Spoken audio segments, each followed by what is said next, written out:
अस्सलाम वालेकुम, welcome to my channel mathematics trick. आज हम अर्थमेटिक सीक्वेंस की ट्रिक नंबर 1 के बारे में डिस्कस करेंगे। आपके पास एक अर्थमेटिक सीक्वेंस दिया जाता है और कहा जाता है उसका सम फाइंड करें।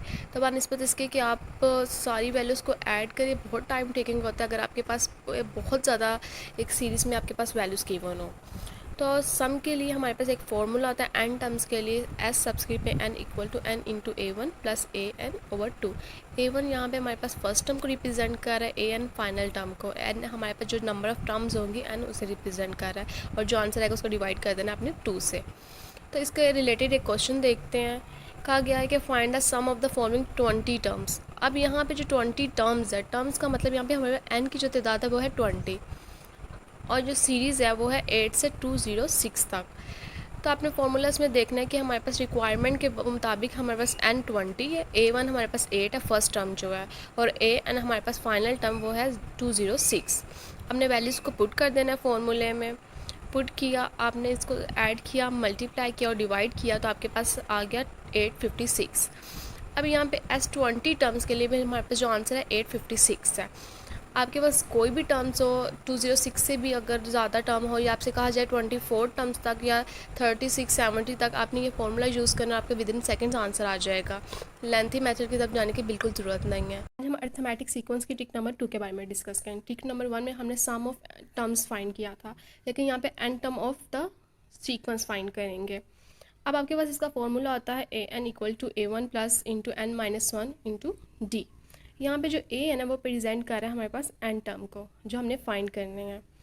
ए वन हमारे पास फर्स्ट टर्म को रिप्रेजेंट कर रहा है। अगर आपने फर्स्ट टर्म फाइंड करनी है तो आप ए वन और ए एन की जगह रिप्लेस करके आप फर्स्ट टर्म भी फाइंड कर सकते हैं। इसी तरह जो हमारे पास एन है वो नंबर ऑफ़ पोजीशन को या नंबर ऑफ़ टर्म को रिप्रेजेंट कर रहा है, कि हमारे पास जो नंबर ऑफ़ टर्म्स है कितनी है और कितनी हमने फाइंड करनी है। और डी यहाँ पे हमारे पास डिस्टेंस है, कॉमन डिस्टेंस कंसेक्टिव टर्म्स के बीच में। इसके एक एग्जांपल देखते हैं कि अगर उसने कहा है कि find the 46 term of the arithmetic sequence. अब 46 टर्म फाइंड करने हैं, हमें एक सीक्वेंस गिवन है, हमने उसकी 48 टर्म फाइंड करनी है। अब ए की वैल्यू यहाँ पे 3 है, डी की हमारे पास 5 है, यहाँ पे कॉमन डिस्टेंस है वो 5 है, और हमने ए 46 टर्म फाइंड करनी है। तो आपने इसका फॉर्मूला लिख लेना है। फॉर्मूले में आपने वैल्यूज़ पुट कर देनी है, जहाँ पे एन है वहाँ पे 46, ए वन की आपने वैल्यू 3 पुट कर दी, इसी तरह एन 46 और डी की 5। आपने इसको सॉल्व किया, 46 माइनस 1 इज इक्वल टू 45, आपने 5 से मल्टीप्लाई किया और 3 ऐड कर दिया, तो आंसर आ गया 228।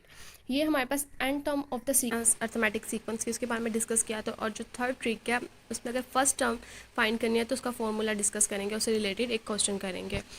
आपके पास अगर फर्स्ट टर्म फाइंड करनी है तो आपने उसका फॉर्मूला देख लेना कि ए वन यहाँ पे हमारे पास फर्स्ट टर्म को रिप्रेजेंट करे, ए एन फाइनल टर्म को, एन हमारे पास जितनी हमारे पास टर्म गिवन है सीक्वेंस में उसको, और डी हमारे पास कॉमन डिस्टेंस है। तो इसका एक क्वेश्चन देख लेते हैं। कहा जाता है अगर आपसे कि find the first term in the 14 term of the arithmetic sequence. एक आपके पास अर्थमेटिक सीक्वेंस गिवन है जिसमें 14 टर्म्स है, और आपसे कहा जाता है इसकी फर्स्ट टर्म फाइंड करें। तो उसके लिए आपने क्या फाइंड करना है, फॉर्मूला लगाना है, उसमें वैल्यूज पुट कर देना, आपके पास आंसर आ जाएगा। तो यहाँ पे जो ए है ना, मतलब फाइनल टर्म है वो 95 है, डी हमारे पास 7 है। आप चेक कर सकते हैं कि सब में डिस्टेंस है वो 7 है, कॉमन डिस्टेंस सब में 7 है, तो आपने यहाँ पे 7 ले लिया। और आपने ए वन फाइंड करना है, ए वन यहाँ पे फर्स्ट टर्म को रिप्रेजेंट कर रहा है। आपने फार्मूलाज लिख लेना, फॉर्मूले में आपने वैल्यूज़ पुट करनी है। ए वन की जगह ए एन हमारे पास 95 फाइनल टर्म, एन हमारे पास 14 टर्म का सीक्वेंस था इसलिए 14 आ गया, और डी हमारे पास कॉमन डिस्टेंस 7 था 7।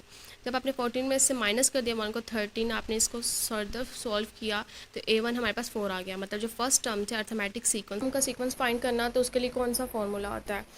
और अगर जो ट्रिक नंबर 4 है वो रिलेटेड है कि अगर हमने कॉमन डिस्टेंस फाइंड करना तो उसका फॉर्मूला कैसे निकालेंगे। तो आपने क्या करना है, जो टर्म ऑफ सीक्वेंस का फॉर्मूला था उसमें से डी को सेपरेट कर लेना, तो आपके पास कॉमन डिस्टेंस का फॉर्मूला बन जाएगा।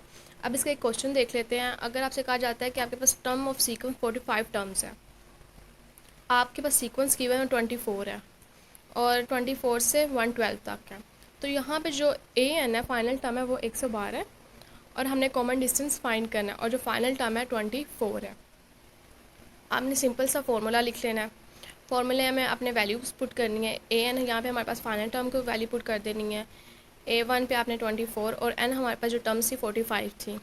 आपने इसको सॉल्व किया तो 82 ओवर 244 आ गया। आपने जब इसको कटिंग कर लिया तो आपके पास कॉमन डिस्टेंस आ गया कि सब टर्म्स के बीच में हमारे पास जो कॉमन डिस्टेंस है वो 2 है। Thank you so much. Proportional की ट्रिक से रिलेटेड है। अगर आपके पास A/B इक्वल है 3/4 के और B/C है वो इक्वल है 2/11 के, आपने फाइंड करना है A/C। तो अब रेशियो को लिख सकते हैं A/B, और यहाँ पे A की वैल्यू 3 और B की वैल्यू 4 है, मतलब A/B इक्वल है 3/4 के, तो A/B इक्वल होगा 3/4 के। इसी तरह B/C इक्वल होगा 2/11 के। अब यहाँ पे हमारे पास दो इक्वेशंस बन गई हैं, आपने इन दोनों इक्वेशंस को मल्टीप्लाई करना है, राइट साइड को राइट से और लेफ्ट साइड को लेफ्ट से। उसके बाद हमने b को b से कैंसिल कर देंगे, तो यहाँ पे हमारे पास A/C रह जाएगा, और यहाँ पे 2 को 4 से कैंसिल करेंगे तो 2 आ जाएगा। तो जो इसका आंसर होगा A/C इक्वल हो जाएगा 3/22। तो यहाँ पे आप इसे A रेशो की फॉर्म में भी लिख सकते हैं कि A/C इक्वल होगा 3/22। जो नेक्स्ट ट्रिक है वो है A/B अगर इक्वल है 3/8 के और B/C इक्वल है 3.3/5 के, तो आपने फाइंड करना A/B/C। पिछली वाले ट्रिक में हमारे पास A/B मतलब 2 टर्म्स की रेशो फाइंड करनी थी, लेकिन यहाँ पे अब 3 टर्म्स की रेशो फाइंड करनी है, तो इस किस तरीके से कर सकते हैं। तो हमने A, B और C की वैल्यू लिख लेनी है।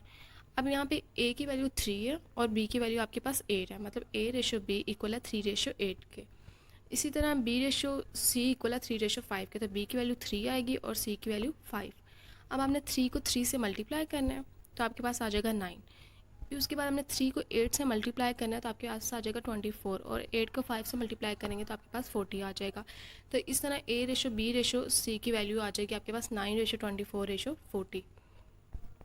नेक्स्ट ट्रिक रिलेटेड है प्रोपोर्शनल से। अब यहाँ पे x/y प्रोपोर्शनल है 2/3 के, मतलब प्रोपोर्शन की जगह आप इक्वल का साइन यूज़ करते हो और x की वैल्यू आपको गिवन है 1/2। तो अब x/y को लिख सकते हैं x/y, और यहाँ पे प्रोपोर्शन की जगह इक्वल का साइन यूज़ हो गया, और 2/3 को लिख सकते हैं 2/3 के। अब यहाँ पे अपने क्रॉस मल्टीप्लाई करना है 2 को y से और x को 3 से। अब यहाँ पे आप y की वैल्यू फाइंड कर सकते हैं 2 को 3 पे डिवाइड करके और x की वैल्यू पुट करके। अब यहाँ पे 2 को 3 पे डिवाइड कर दिया और x की वैल्यू पुट कर दी, वो हमारे पास थी 1/2। अब 3 को 1 से मल्टीप्लाई किया और 2 को 2 से मल्टीप्लाई किया, तो आपके पास आंसर आ गया 3/2। आप इसको रेशियो की फॉर्म में भी लिख सकते हैं y इज़ इक्वल टू 3/4।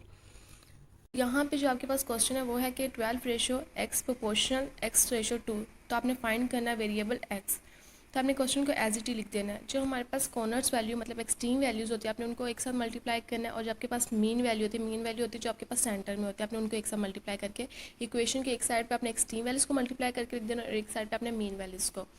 तो यहाँ पे जो x है वो हमारे पास मीन वैल्यू है, तो आपने x क्रॉस x लिख दिया, मतलब x मल्टीप्लाई हो गया x से, और जो एक्सट्रीम वैल्यूज़ उनको आपने मल्टीप्लाई करके लिख देना है। तो यहाँ पे x² हो जाएगा इक्वल हो जाएगा 24, लेकिन उन्होंने यहाँ पे कहा कि आपने x की वैल्यू फाइंड करनी है, तब यहाँ पे अंडर रूट ले लेंगे तो दोनों साइड पे तो आपके पास x की वैल्यू आ जाएगी।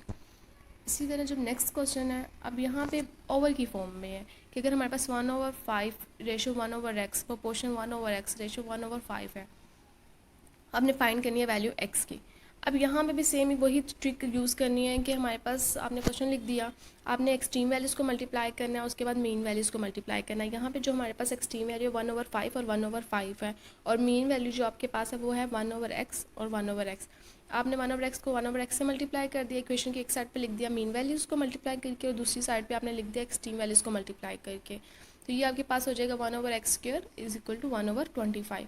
अब यहाँ पे भी हमें x की वैल्यू चाहिए, तो आप क्या करेंगे, पहले आप इनको क्रॉस मल्टीप्लाई करेंगे, x² को 1 से और 25 को भी 1 से, तो आपके पास जो इक्वेशन आएगी वो आएगी x² इज इक्वल टू 25।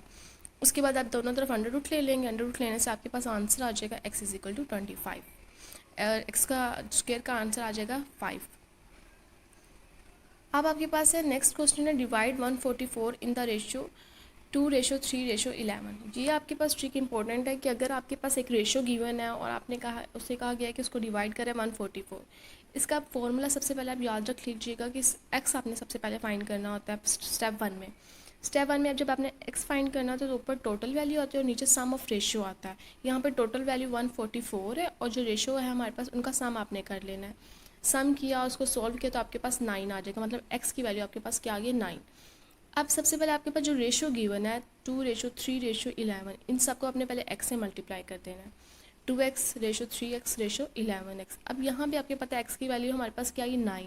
आपने यहाँ पे इस रेशो में x की वैल्यू पुट कर देनी 9।